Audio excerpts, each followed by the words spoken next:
Bonjour, bonjour. Merci beaucoup à toutes et à tous d'être ici.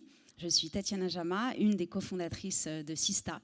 Et je voulais dire quelques mots, puisqu'on a la chance d'accueillir aujourd'hui un ministre, et pas n'importe lequel.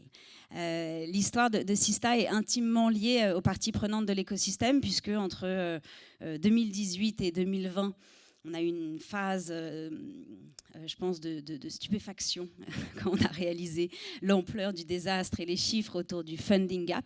Et donc, on a passé 2 ans un peu dans une logique d'advocacy, à réfléchir avec l'ensemble des parties prenantes à comment est-ce qu'on pouvait adresser ce problème. Et donc on a passé 2 ans sans association, dans une logique où on a essayé de mettre tout le monde autour de la table. Et donc on a travaillé avec les pouvoirs publics, on a travaillé avec France Digital, on a travaillé avec l'ensemble des investisseurs, dont un certain nombre d'entre vous, beaucoup d'entrepreneurs, pour essayer ensemble de coécrire une charte qu'on a signée, qui s'appelle la charte Sista Senum, donc avec le Conseil national du numérique. Et on a eu la chance à ce moment-là d'être accompagné par Mounir Majoubi, qui était donc le ministre de la Transition et de l'économie numérique à l'époque. Après, à partir de 2018, il y a eu une phase de structuration. On a lancé l'association.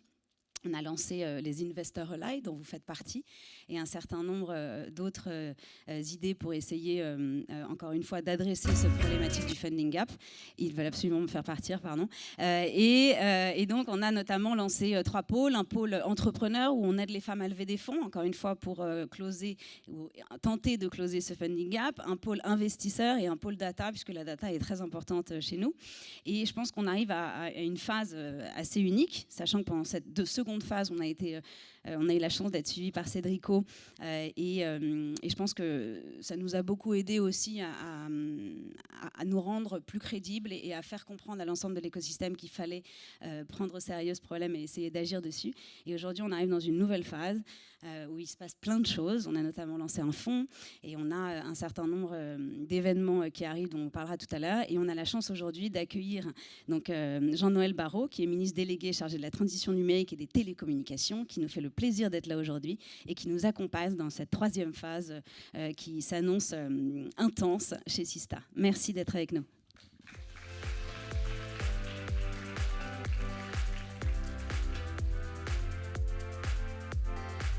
Merci beaucoup. Merci Tatiana. Bonjour à toutes et tous. Très heureux d'être avec vous aujourd'hui. Et je voudrais commencer en repartant de la fin de l'intervention précédente, puisqu'il y a les orchestres, mais il y a aussi les universités et les business schools américaines. J'ai moi-même enseigné pendant un temps à Cambridge, dans le Massachusetts, au MIT. Et pas très loin de là, il y a la Harvard Business School qui avait fait à peu près le même constat. C'est-à-dire qu'il y avait un gap très important dans les notes à la sortie des élèves selon le genre. Et c'est en s'apercevant que le delta venait du biais de perception du professeur sur la participation qu'a été instaurée à HBS une pratique nouvelle, celle d'avoir des scribes, si l'on veut, dans les salles de classe qui notent la participation, ce qui a permis de rééquilibrer ce gap qui n'avait en fait aucune raison d'être. Et que ce soit dans les orchestres, que ce soit dans les business schools, que ce soit dans les entreprises, on a évidemment un objectif très clair avec le président de la République, avec le gouvernement, eh bien, c'est de réduire les inégalités entre les femmes et les hommes. Le président de la République en a fait la grande cause de son premier quinquennat, la grande cause de son second quinquennat, et nous avons commencé à agir et nous allons aller plus loin. Quelques petits éléments de rappel sur ce qui a été fait. L'index pour l'égalité professionnelle qui se met en place et qui va permettre d'objectiver, ça a été rappelé dans l'intervention précédente, les écarts qu'il existe encore dans les entreprises pour amener les entreprises à les corriger, sans quoi elles seront amenées à subir des sanctions. Le congé paternité qui a été doublé et qui va permettre là aussi d'impliquer un peu plus qu'auparavant les papas au moment de la naissance de leurs enfants. Et puis une grande initiative à la fin du quinquennat qui a été portée par Marie-Pierre Rixain, qui est avec nous aujourd'hui, et qui est la saison 2 de la loi Copé-Zimmermann. Mais c'est la saison 2 s'appelle Rixain. Et elle nous donne des objectifs assez ambitieux, non pas pour les conseils d'administration, mais pour les comités de direction dans les entreprises de plus de 1000 salariés, avec un objectif de 30% de chaque 30% de femmes ou 30% de chaque? 30% de femmes dans les comités de direction à l'horizon 2026 et 40% à l'horizon 2029. Alors, vous allez me dire, ici à Station F, les entreprises de plus de 1000 salariés, ça concerne pas tout l'écosystème, et c'est vrai. Et c'est la raison pour laquelle, avec la mission French Tech, qui habite tout près d'ici, dans ces mêmes locaux, a été pris l'initiative de lancer un pacte parité cette année, en 2022, qui fixe là aussi des objectifs dans les comités, dans les boards des startups, avec 20% à l'horizon 2025 et 40% de femmes à l'horizon 2028. Et 69% des membres du French Tech 120 et du Next 40 ont d'ores et déjà signé ce pacte parité.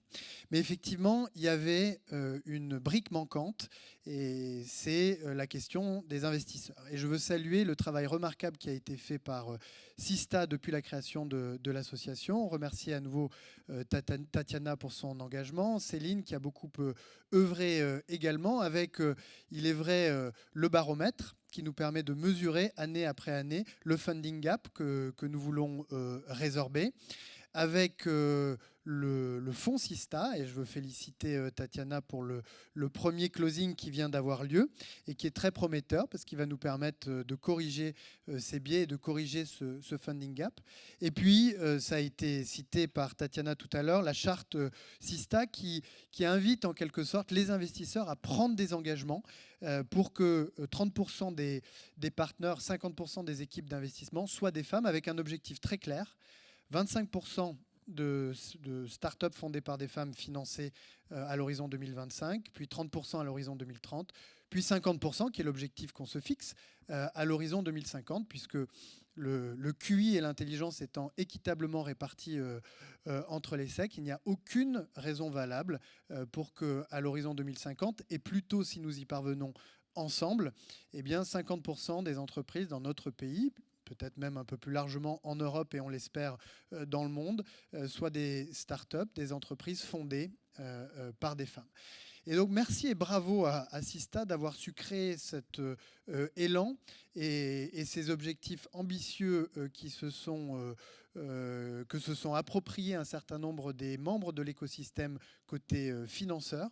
Parce que l'État agit, le gouvernement gouverne, le Parlement légifère, mais je crois qu'il n'y a pas de meilleure façon d'atteindre ces objectifs-là que lorsque c'est l'écosystème lui-même qui les porte. Et donc je crois que Sista joue un rôle très important pour parvenir à ces objectifs.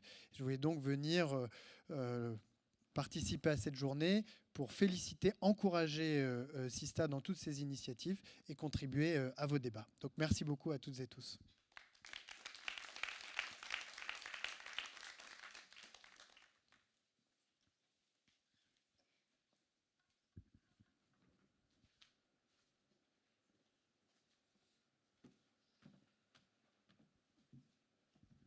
Ce discours était incroyable. Promis, on ne l'a pas écrit. J'ai le plaisir maintenant d'animer un panel avec Julien David qui nous a rejoint, qui est managing partner de chez Iris. Merci Julien David d'être là. Merci. Avec Sophia Martin, qui est partenaire de chez Raise. Merci Sophia d'être là. Et Jean-Noël nous fait le plaisir de rester parmi nous. L'idée, c'est qu'on a une trentaine de minutes à peu près et on va essayer de diviser le panel en deux. Dans un premier temps, on va peut-être reparler de la prise de conscience d'un certain nombre de stéréotypes et de l'état de l'écosystème. Et dans un deuxième temps, on abordera une logique plus optimiste avec quelques solutions que Julien David et Sophia notamment ont mis en place dans leur fonds. N'hésitez pas à poser des questions. Je sais que vous êtes toujours un peu timide, mais on laissera 10 minutes à la fin si vous avez envie pour le coup d'intervenir. Est-ce que, peut-être après cette introduction de Monsieur le Ministre, vous pouvez nous donner votre regard un peu sur l'écosystème, sachant qu'effectivement on a lancé Sista il y a 4 ans. Il y a 4 ans, on ne pouvait pas mesurer. Et donc, il y a 4 ans, on ne pouvait pas compter les femmes pour que les femmes comptent. Il s'est passé quelques années. Est-ce que vous avez le même regard qu'il y a quelques années, ou est-ce que vous considérez que les choses se sont un peu améliorées? Sophia, peut-être, si tu veux prendre la parole. Avec plaisir, merci. Bonjour à tous. Donc effectivement, je pense que les 4 dernières années ont été assez intenses parce qu'on est passé de l'étape de l'examen de conscience, de la prise de conscience jusqu'au passage à l'action, enfin. Et donc la mise en place de chartes, notamment grâce à Sista qui a œuvré sur le terrain aux côtés des investisseurs, aux côtés également des entrepreneurs, et donc du coup pour vraiment promouvoir l'entrepreneuriat féminin. Après, effectivement, si je peux peut-être me permettre aussi une remarque et une réaction par rapport à ce qui a été dit tout à l'heure, c'est qu'on travaille beaucoup sur les sujets de diversité et souvent on pense diversité de genre dans le milieu de la tech et en fait on ne pense pas aux autres types de diversité, et ça je pense que c'est aussi important de le souligner parce qu'aujourd'hui oui on commence en tout cas à voir les effets et du coup de l'impact de tout ce travail sur l'entrepreneuriat féminin et l'encouragement de ces initiatives. Je pense qu'il faut aussi trouver peut-être d'autres moyens d'encourager les autres types de diversité sociale, diversité de seniorité, de background, de parcours académique, parce que notre milieu, celui de la tech française, celui de la Startup Nation en France, reste malgré tout un milieu qui est aujourd'hui assez trusté par un certain profil de candidats. Je pense que personne dans cette salle ne pourra dire le contraire. Et je pense que c'est aussi ces codes qu'il faut qu'on arrive à briser, et ça passe aussi par la mesure. Donc, je sais qu'en France, c'est quelque chose qu'on ne peut pas forcément faire. On s'en rend compte aussi. On a mis en place chez Raise le label Diversity VC, qui est un label anglo-saxon, qu'on a été donc le 2e fonds à adapter en France, après Corelia d'ailleurs. Et en fait, on a été assez limité sur la labellisation parce que dans la mesure, on ne pouvait mesurer que la diversité de genre, et donc du coup, mettre en place des initiatives là-dessus, alors qu'en fait, il y a pas mal d'autres aspects sur lesquels il faut aussi qu'on travaille, et Sista d'ailleurs a commencé aussi à évangéliser sur ces aspects-là. Oui, effectivement, merci de le rappeler. On ne peut pas faire de statistiques ethniques en France aujourd'hui, et donc c'est compliqué.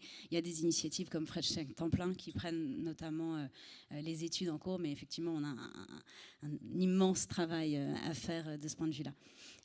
Julien David, est-ce que tu veux dire quelques mots ? Bonsoir. Alors, d'abord, je suis d'accord avec tout ce qui a été dit jusque-là. Il y a un philosophe un peu obscur, Claude de Saint-Martin, qui disait « La mesure d'une erreur est en même temps la mesure d'une réalité correspondante ». Je trouve que quand Sista s'est mis à compter les femmes pour que les femmes comptent, pour reprendre un slogan que je trouvais très bien fait, on s'est mis à mesurer une réalité de marché. Et effectivement, Sophia a raison de le mentionner, vous avez lancé une forme d'activisme visant à rétablir des égalités qui a contaminé plus que la simple problématique du genre, puisque par exemple, en même temps est apparu l'escalateur de Maurice Lévy, dont on est proche chez Iris. Et donc on a vu pas mal d'actions prises sur l'écosystème. On mesure, certes, non pas de façon absolue mais relative, on le mesure dans les fonds. Ensemble, on a contribué à créer une mesure de ce qu'est le deal flow, donc l'entrée du nombre de sociétés qui requièrent des financements auprès des fonds.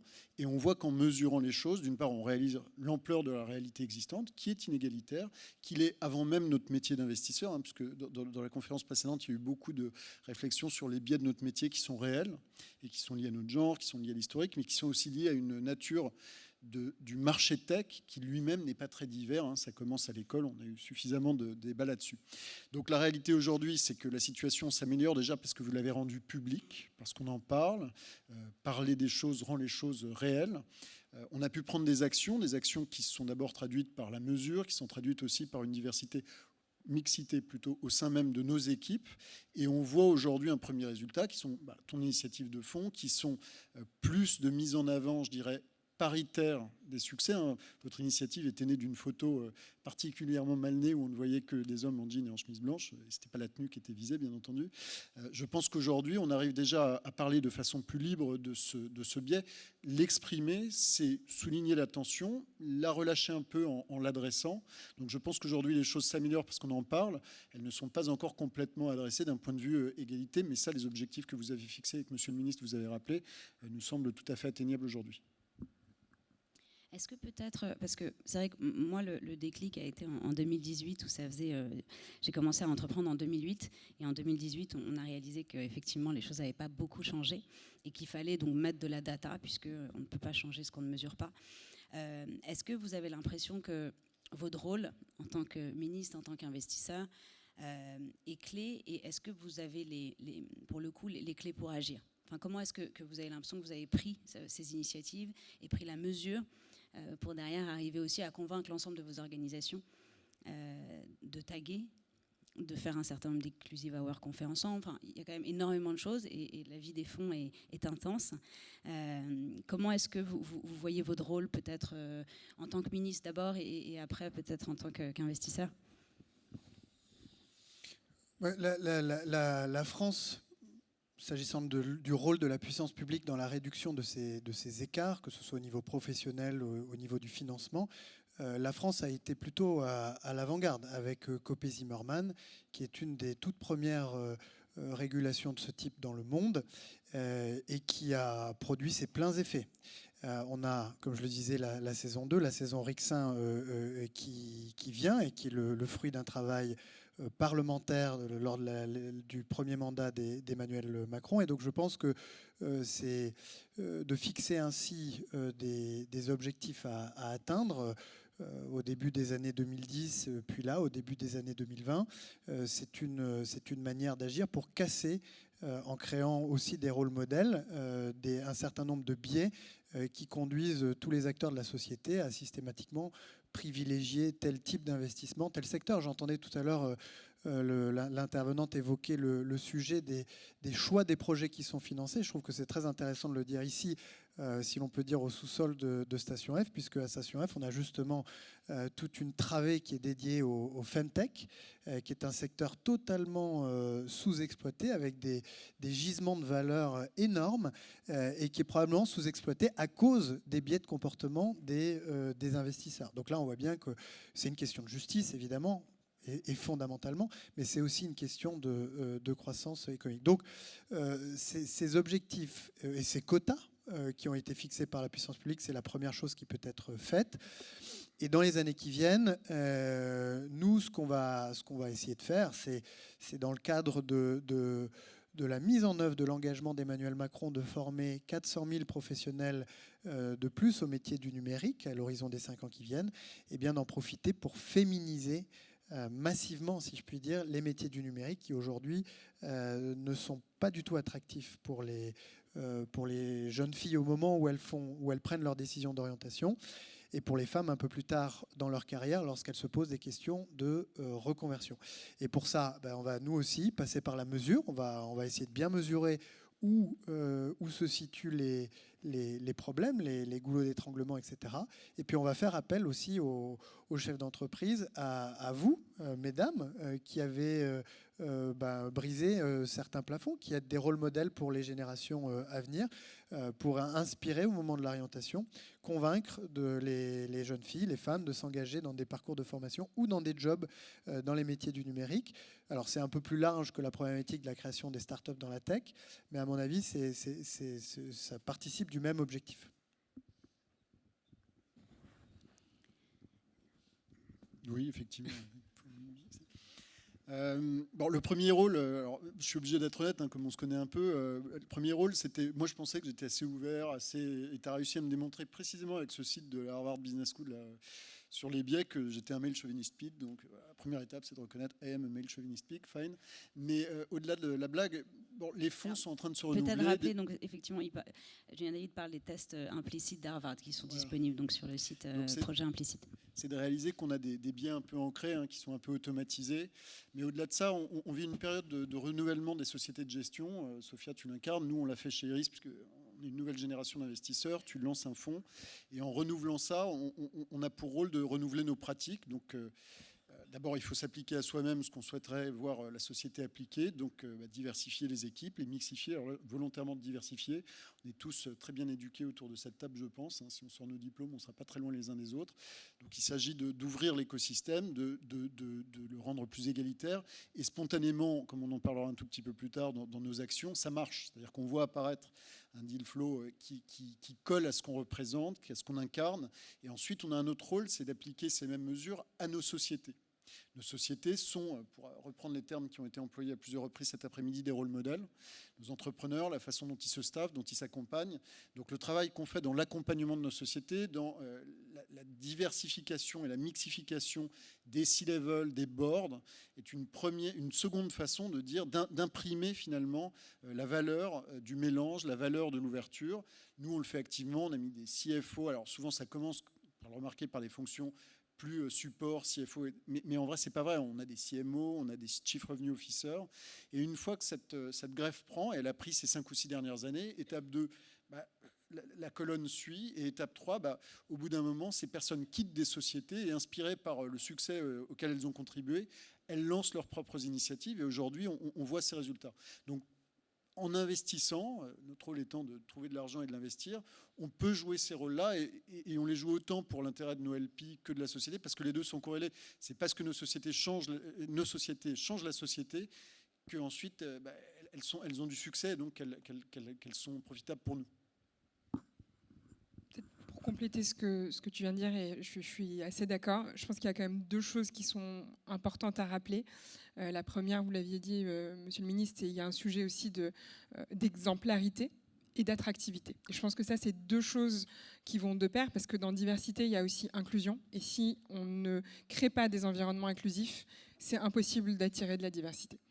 Et je pense que ça, c'est quelque chose qui passe par beaucoup d'initiatives. Effectivement, l'initiative de Madame Rixain en fait partie, et c'est un vrai sujet de dire on va imposer des quotas.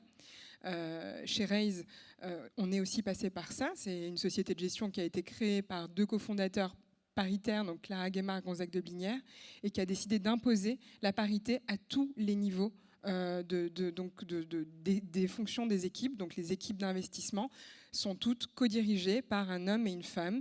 Et au sein ensuite des équipes, on essaye en tout cas de vraiment maintenir cette parité. Même si dans mon équipe, en l'occurrence, on est 5 filles pour 2 garçons, donc il va falloir travailler dessus. Je crois que Quentin est dans cette salle, si tu m'entends. Courage. Et donc du coup, effectivement, donc le sujet, c'est que ça permet aussi de créer des environnements qui sont finalement inclusifs, qui sont attractifs pour pouvoir aller chercher d'autres profils. Et je pense que ça, aujourd'hui, c'est aussi un sujet. Tu as parlé tout à l'heure de tout le travail qu'on avait fait sur analyser notre funnel d'investissement, comment est-ce qu'on va chercher peut-être des parcours différents. Finalement, aujourd'hui, je pense grâce à tout ce travail de Sista, grâce un peu à tous ces initiatives qui ont été mises en place, aujourd'hui, on se constate quand même, et d'ailleurs c'était dans votre étude BCG Sista, que les équipes paritaires ont 1,4 fois plus de chances d'être financées que des équipes non paritaires. Donc je pense que ça, on y est, ça y est, waouh, we did it, donc c'est trop cool. Mais en revanche, ce chiffre est incroyable. Je suis assez d'accord. Ce chiffre est quand même incroyable. Donc du coup, voilà, il faut entreprenez avec des femmes, ça vous laissera plus de chances de lever des fonds. Donc ça veut dire que oui, c'est en tout cas la tech, l'entrepreneuriat, le métier d'investissement, c'est des métiers qui sont en train de devenir attractifs aussi pour les femmes. Encore une fois, je garde mon plaidoyer sur les autres types de diversité qui sont aussi très importantes à pousser. Et donc c'est des actions, je pense, comme ça, qui passent par des quotas, qui passent par du travail sur les biais cognitifs. Nous, on a formé tous nos investisseurs. On a fait 2 séances de 3 heures justement sur les biais cognitifs grâce à ce qu'on avait vu sur la formation Sista l'année dernière. Et donc, on a décidé de la déployer sur l'ensemble de nos équipes. Après, on aura toujours des biais cognitifs parce que ça fait partie de notre personnalité. C'est aussi ça qui forge notre conviction d'investisseur. Mais voilà, en prenant conscience de ça, je pense que ça fait changer, ça fait bouger les codes, quoi. Peut-être on peut parler des quelques initiatives pour le coup concrètes qui ont été mises en place et qui ont été des succès. Moi, je voulais juste rappeler une initiative qu'on avait mise en place au tout début. Je crois que c'était en 2018, en lisant une étude qui nous apprenait qu'on avait 13 fois plus de chances de lever des fonds quand on avait un mail d'introduction que quand on envoyait une bouteille à la mer. Et ce chiffre nous avait interpellés. On s'était dit, mais comment est-ce qu'on fait ? Parce qu'effectivement, il y a un entre-soi, on est tous d'accord, qui est terrible. Et il faut arriver à ouvrir les portes. Et ouvrir les portes, c'est fondamental. Comment est-ce qu'on fait pour ouvrir les portes des fonds d'investissement pour que derrière, il y ait plus de diversité pour le coup ? On a appelé ça les Inclusive Hours. Et donc, on a contacté l'ensemble des fonds qui étaient signataires de la charte. Il y en avait à peu près 300, enfin, si on compte les fonds, les CVC et les accélérateurs. Et on a mis en place une fois par mois, un peu partout en France, donc il y en a à Paris, il y en a à Grenoble, il y en a à Marseille, des Inclusive Hours où, pour le coup, les fonds se chargent de tout. Enfin, on leur donne quelques guidelines, mais l'idée était vraiment d'être dans une logique de plateforme où chaque fonds peut décider quand est-ce qu'il peut hoster une Inclusive Hour. Et ça a été assez incroyable parce que on en a constamment depuis 4 ans, que ça continue à très bien marcher, qu'il y a des gens qui viennent, qui sont des entrepreneurs ou des wannabe entrepreneurs ou des C-level, comme tu disais tout à l'heure, Julien David, qui ont peut-être envie de passer le cap. Et pour le coup, on voit qu'à chaque fois, il y a eu non seulement des envies, mais aussi des rencontres. Et il y a eu énormément d'investissements qui se sont faits à travers ces Inclusive Hours, aussi parce que à partir du moment où les gens se sont rencontrés, qu'ils ont créé des relations interpersonnelles avant d'en avoir besoin, ils ont plus de chances, in fine, d'avoir un lien et d'investir. Est-ce que peut-être vous pouvez nous parler d'initiatives que vous avez mis en place au sein de vos fonds, ou peut-être d'initiatives plus gouvernementales qui ont été mises en place, qui pour le coup sont un peu des quick wins qu'on pourrait peut-être tous partager. Moi, j'ai pas beaucoup d'expérience du mentorat des startup founders. Hein. Je les ai eus en salle de classe, mais je ne les ai pas eus dans un contexte d'investissement. En revanche, ce que je puis partager avec vous, c'est que pour avoir été chargé pendant 3 ans et demi des investitures, c'est-à-dire des décisions de qui le parti politique auquel j'appartiens soutenait à telle ou telle élection, il m'est arrivé à de nombreuses reprises, je ne réponds pas exactement à la question de Tatiana, mais sa question m'y a fait penser, d'appeler des candidates femmes, puisque notre objectif à chacune des élections, et notamment aux élections législatives, d'avoir 50% de candidats de chaque genre. Et donc ça a toujours été plus difficile de trouver des candidates femmes que d'hommes, parce que les hommes, ils pensent que c'est évidemment leur destinée naturelle que de devenir députés, alors que les femmes, même quand elles ont eu un parcours politique au niveau local depuis de longues années, parfois plusieurs décennies, quand vous les appelez en leur disant c'est ton tour, on souhaiterait que tu sois candidate aux élections législatives pour devenir peut-être députée si tu gagnes l'élection, vous avez systématiquement la même réponse, c'est ah mais je suis pas fait pour ça, c'est pas pour moi, etc. Et donc que ce soit pour la politique ou que ce soit pour l'entreprise, je crois que la meilleure façon, mais ça a été très bien dit tout à l'heure, hein, la meilleure façon, c'est de combiner à la fois le rôle modèle, donc de démontrer par l'exemple que si, c'est fait pour vous aussi d'être dirigeant de start-up, d'être investisseur. Et 2, c'est de rendre l'environnement plus inclusif, c'est-à-dire de lever un petit peu les obstacles qui peuvent exister dans le chemin que l'on doit parcourir pour être candidat à une élection ou pour être candidat à un poste C-level dans une start-up, voire même pour être candidat dans un fonds d'investissement. Et donc, cette espèce je dirais, de sas, ou en tout cas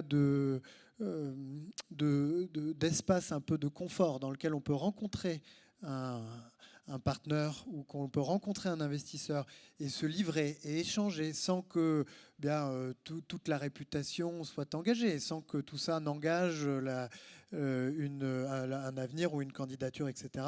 Je pense que ça fait partie de la manière dont on peut, hors les murs, rendre l'environnement plus inclusif, plus accessible pour celles et ceux qui en sont le plus éloignés.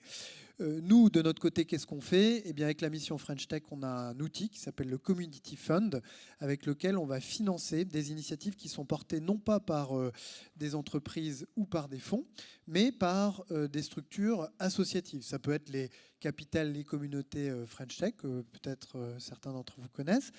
Ça peut être des initiatives portées par des associations.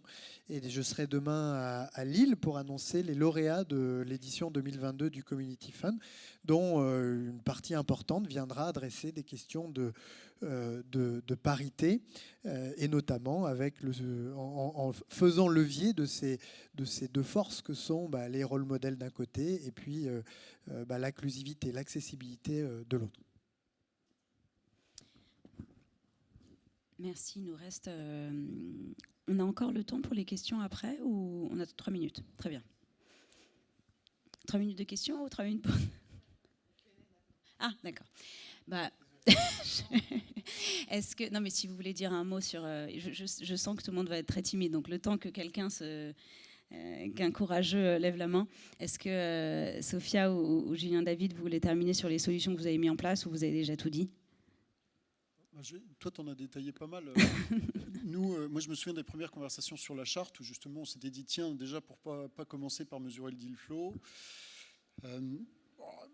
Nous, après, qu'est-ce qu'on a fait? On s'est dit, on va commencer peut-être à recruter non seulement dans les équipes support, mais aussi dans les équipes d'investissement. Dans les process de recrutement, nous, ce qu'on a appris, c'est qu'en les laissant ouverts plus longtemps, quand on dit, tiens, on cherche quelqu'un pour le VC, alors des hommes en costume qui nous disent qu'ils ont toujours rêvé de coacher les entrepreneurs et la diversité des thématiques, on en a tout de suite. Des femmes qui viennent nous voir en nous disant, c'est un métier qui m'intéresse, ça prend plus de temps. Parce que... Bref, je ne vais pas résumer tout ce qu'on s'est dit cet après-midi, mais effectivement, ça prend factuellement plus de temps. Donc, on a adapté nos process, on a complètement mixifié l'équipe. Aujourd'hui, on est vraiment à 50-50. Et résultat, juste pour vous étiez à combien il y a quelques années, juste pour voir la progression? C'était plus facile. En partenaire, très tôt, on a été dans la stat exacte, puisqu'on était une partenaire féminine sur 7. Maintenant, on est 2, puisqu'on a également Marie qui est là. Et en revanche, dans les équipes en dessous, comme on n'avait pas beaucoup d'équipes en dessous, puisqu'on n'était pas très associate, on était un peu old school, on n'était pas plus diversifié que ça. Aujourd'hui, on a des associates, des analystes, et on est vraiment à 50-50. Donc ça marche. Et en plus, on a beaucoup plus d'équipes d'animation d'écosystèmes, de voix d'Iris. Donc aujourd'hui, on est même un peu au-delà du 50-50 au total de la société de gestion. Mais donc, pour la petite histoire... on a mis en place ça, on a des associates, des partenaires féminines, et devine quoi, je suis obligé de te donner raison. Là, sur les 2 dernières semaines, ceci n'est réalisé sans montage, où je n'ai pas été rémunéré pour cette apparition. Sur les 2 dernières semaines, on a signé 2 term sheets qui sont avec 2 CEO femmes d'équipe mixte, mais donc 2 CEO femmes. Et donc c'est complètement fortuit, parce qu'on n'avait pas fixé la date de cette conférence. Mais donc on est vraiment le case book study idéal de ce que vous avez préconisé, ça marche. Formidable, on a hâte de connaître ces 2 investissements gender balanced. Il nous reste quelques minutes. Est-ce que vous avez des questions? On a aussi la chance d'avoir Benoît qui est resté quelques minutes, si vous avez des questions pour elle. Si personne ne lève la main, je vais désigner quelqu'un. Bonjour, vous m'entendez? Non, ça marche pas. Ah, si, c'est bon. Bonjour, merci à tous pour vos interventions. Moi, je travaille chez Entrepreneur First. On s'occupe d'accompagner des entrepreneurs pour les aider à monter leur boîte. Et on n'a pas autant de femmes entrepreneurs qui candidatent déjà à notre programme que des hommes entrepreneurs, ce qui est dommage et ce qui fait qu'on a du mal aussi derrière en termes d'investissement à arriver à une parité in fine. Mais on accompagne aussi, du coup, on fait beaucoup de coaching pour les entrepreneurs dans le programme et on a toujours ce problème avec les femmes entrepreneurs de syndrome de l'imposteur. Et du coup, c'était pour savoir si vous auriez un peu des tips, des solutions sur comment mieux accompagner les femmes entrepreneurs pour justement réduire ce syndrome de l'imposteur. Alors, je n'ai pas le droit de prendre la parole en tant que modératrice, mais je la prends quand même. Alors, j'ai un problème avec le syndrome de l'imposteur, je suis désolée. Je trouve que c'est une terrible invention marketing qui, en fait, facilite évidemment les inégalités. C'est-à-dire qu'en gros, à partir du moment où on considère que le problème, c'est les femmes, et que leur manque de confiance et leur manque d'audace et leur manque d'ambition, on va toujours mettre le problème sur les femmes et ne pas réfléchir au vrai problème. Et le vrai problème est systémique. Et je pense qu'il faut qu'on arrive à passer énormément de temps, et c'est pour ça qu'on passe énormément de temps sur les biais, sur nos biais. Encore une fois, dans ma dernière entreprise, j'ai honte de le dire, mais on était 86% de femmes, donc je suis complètement biaisée. Et je sais bien que c'est une programmation par défaut, qu'il faut en prendre conscience et agir dessus. Et c'est pour ça aussi que chez Sista, l'idée n'est pas de pointer du doigt qui que ce soit. L'idée est de se dire collectivement, il y a un énorme problème, comment est-ce qu'on fait pour l'adresser? Je suis désolée, je ne réponds pas complètement à la question, mais je pense que le doute est quelque chose d'assez exceptionnel et une preuve d'une grande intelligence.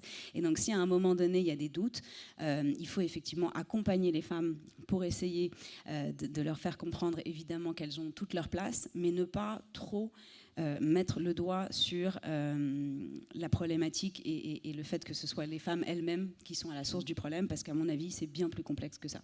Oui, je suis un petit peu d'accord. Après, moi, je me laisse volontiers convaincre du contraire, mais j'ai l'impression que le syndrome de l'imposteur est assez réparti en fait entre les hommes et les femmes. Moi, ça m'est arrivé dans mon parcours d'en faire l'expérience. Et d'une certaine manière, si on a le syndrome de l'imposteur, c'est presque une bonne nouvelle, parce que ça veut dire qu'on est rentré.